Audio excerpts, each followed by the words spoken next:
Well, folks, I'll make a little update video here. As you can see, I ended up working up that whole field because I don't know if you can see where those two posts are, but there's a driveway that goes up the hill. The 60 acres to the south of me used to be part of this farm, and they sold it off, so there was a driveway going up to the top because it used to be a big field on top of the hill. So I ended up working up the top part because of where that driveway is. I tried to work that out so I could cut it with a hay bind, because you have the driveway coming across and then it drops straight down like this. And then it come over and there's another ridge, so I basically kept going across with the field cultivator and got that worked out for the most part. But I was really hoping, I told Cuz that I was going to plant this coming Monday, but I'm thinking it's probably going to have to wait at least another week, because that sod's going to have time to dry up and die. And then I'm going to end up hitting it with the field cultivator one more time, just in the spots that I want to fix. Everything else I'll just pull the light drag or the mulcher across to smooth it out. But until the sod clumps dry up and die, it's going to be hard to achieve what I am trying to get done here. So I'm thinking the new seeding is going to have to wait for at least one more week. What I'm thinking about doing is the ground that doesn't need any more work, I'm going to try today and just pull the light drag across it and see how smooth I can get it with that, instead of pulling the mulcher around. And then, like I say, another, I don't know, a couple days or a week or whatever, maybe that rest will be ready to get worked one more time. But on that knob right there, it's a little bit steeper than it looks, but obviously there's a lot of shale on my hill, and I pulled up a lot of shale chunks when I was going with the field cultivator. I actually snapped off two shanks when I was doing it, so I'm gonna have to go up there and pick some rocks and add them to the pile of concrete chunks there, and I gotta pick that mess up anyway. So probably tomorrow I'll go out there with the skid loader and a bucket and round up all those rocks and stuff and put them on that pile there. Someday it'd be nice to get the excavator here, or backhoe, and dig a big hole and bury that stuff and make that part of the field too. But we gotta get the excavator here first, so that'll be later on. But anyways, that's what that's looking like right now. My pond back there, my water retention pond, it filled up with water, and water started to run over, and it kind of cut a trench in it, so there's more water in there than there was before. But I'm gonna have to wait until we quit getting all the rain and then fix that up. And a lot of guys had mentioned bentonite and other stuff like that. If I had to do anything, I will just line it with plastic along the one side. So I'll line it with plastic, put some dirt over it so it can get some sod bound. But you can see the water run is running pretty good right now. I would have to say that the water up in the hills, there's a lot of water in those, I don't know what you want to call them. You know, the springs are flowing right now, so there's a lot of ground moisture. And it's just going to be a constant battle until it dries up a little bit. If we keep getting an inch or two of rain every week, it's going to take forever to dry up. So for right now, there's not a lot I can do. Just try and work around it, and where the culvert is there, I'm probably going to have to wait until this summer to fix that so I can get it sod bound before we keep getting a lot of rain. So my project, I don't think, is going to get totally finished until later this summer or whatever. But you can see the four-legged forage harvesters are doing their thing.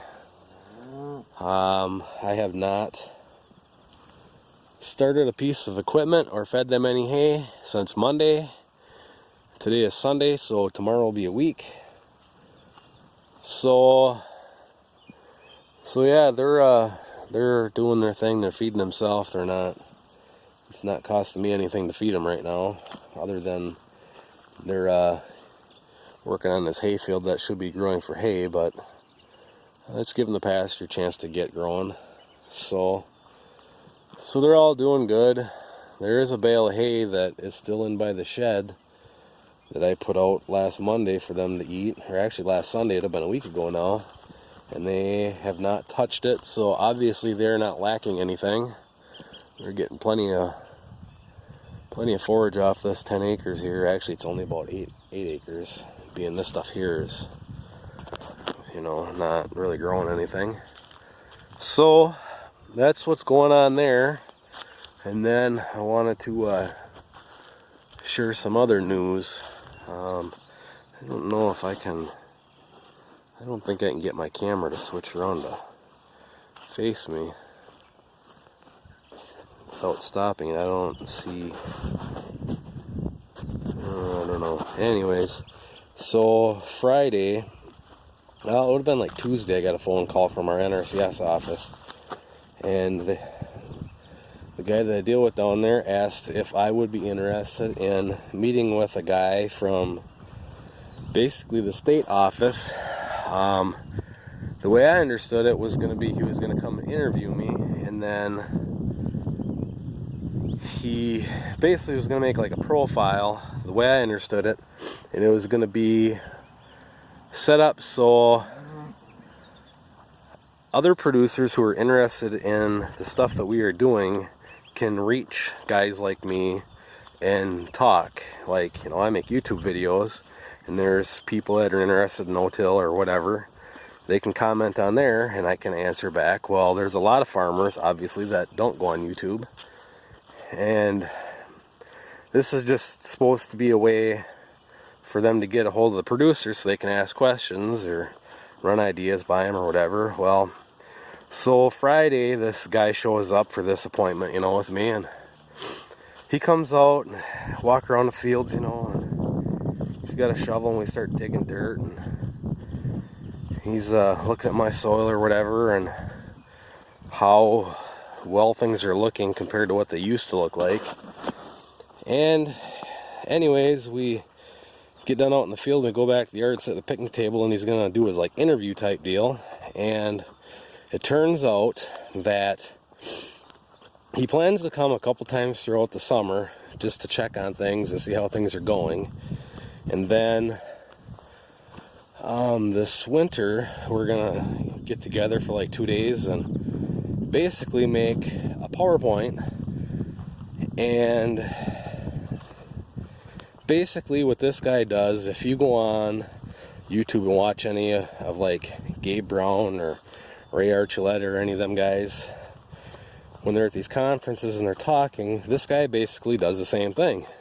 He works for the same government service that Ray works for. And basically what he's looking for are farmers that can give presentations after him. So then that way, after the presentation, the people that are in the audience or whatever can talk to the farmer or whatever instead of government agents. You can see she's pretty muddy out here yet. I gotta get out here and pick up this net wrap that I collected and dropped along the water run. So anyways, he asked if I would be interested in that, and I said, well, sure. So we're gonna do this whole thing and design a PowerPoint for me so I can give presentations. So that's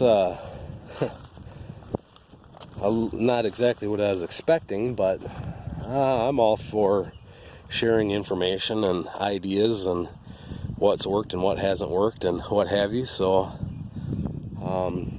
yeah, that's kind of some interesting news there. And it's kind of funny that, you know, I haven't touched my tillage equipment in like 8 years, 6 years, whatever it's been. And I would work this ground up and then have a government agent come out here, and I have grown this worked up. And it's nice when you have somebody like that come to the farm and you tell them, you know, I worked up this ground to fix all the issues that were messed up from back in tillage, and then the side hiller was like, I don't know if they were washes or whatever they were, trying to get all that stuff fixed. But it's nice when a guy like that comes to the farm and tells you that, well, it sucks that you're tilling up the field, but with your long-term goal with it, it's a temporary setback for a long-term fix. And which made me feel a little bit better about what I'm doing. And basically, when you pull a soil, you know, you take a shovel and dig down and pull a big clod of ground out and start looking at it, and you see exactly what no-till has done for your ground, and then you go and do this, you know exactly that what you just did destroyed everything that was there. This is not going to have the soil structure that the no-till ground does, but being it's going back into sod right away, hopefully it won't be too detrimental to it. So, and I know a lot of you guys that don't believe in no-till or whatever are thinking whatever, but the guys that do believe in no-till and understand it are, you know, somewhat agreeing, somewhat disagreeing, but hopefully it's, you know, it won't be too lasting of a adverse effect on it. But I mean, once this is all broke up and this soil structure here is gone, we lost everything we've basically created. But it is what it is. So, and after I get this all done, I probably won't hook back to this tillage equipment for another 8 years, or maybe never. You never know. So anyways, that's just, I wanted to share that. And so you never know, maybe somebody will be watching a YouTube video and you'll see me as one of the speakers at one of these conferences. So pretty crazy if you ask me, but I'll do it. I mean, I like to share what I have found, what works and what hasn't worked for me. What works for me doesn't always work for everybody, obviously, because there's a lot of different variables in it. But I had some questions this morning from a viewer who has winter eye, but he does not have a no-till planter, and he wants to get into no-till. Well, when I started, I originally had tried no-till with a corn planter that was not no-till. And as long as you can get the disc openers in the ground and get your seed where it needs to be, you don't have to have no-till equipment. And honestly, I just got the no-till grain drill last year. Otherwise, I've been doing no-till with that Model B John Deere grain drill for years. And now I'm actually looking for another one. In some cases, I feel that the old drill did better than the new one. So I almost feel that the new drill gets the seed in the ground too far. A lot of your small seeds, they only have to be in the ground the depth of the size of the seed, so you don't have to get in the ground very far. So my recommendation is go out there with your planter and try it, you know, with it empty, and just see what it can do. If it looks like it's getting in the ground far enough, I would not disc that winter eye. I would just burn it off and no-till. And honestly, if you can no-till into it first and then burn it off, you're better off.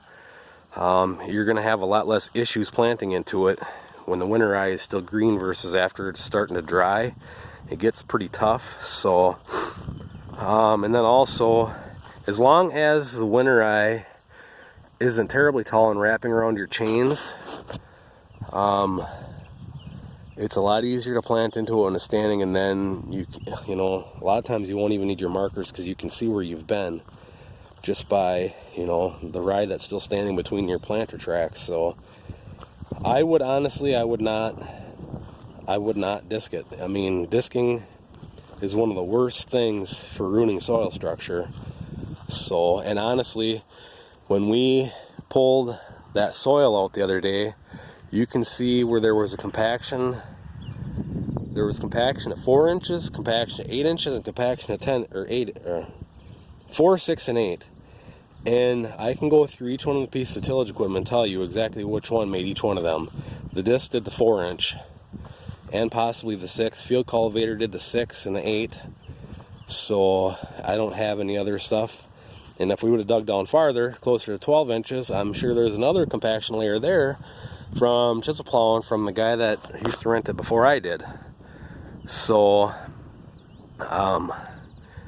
basically, to combat that, what we need to do is start growing brassicas and get more alfalfa, because alfalfa has a deeper taproot than most other plants. So anyways, we're at 15 minutes and I am still kind of rambling on, so some of you I'm sure will find this interesting, some won't.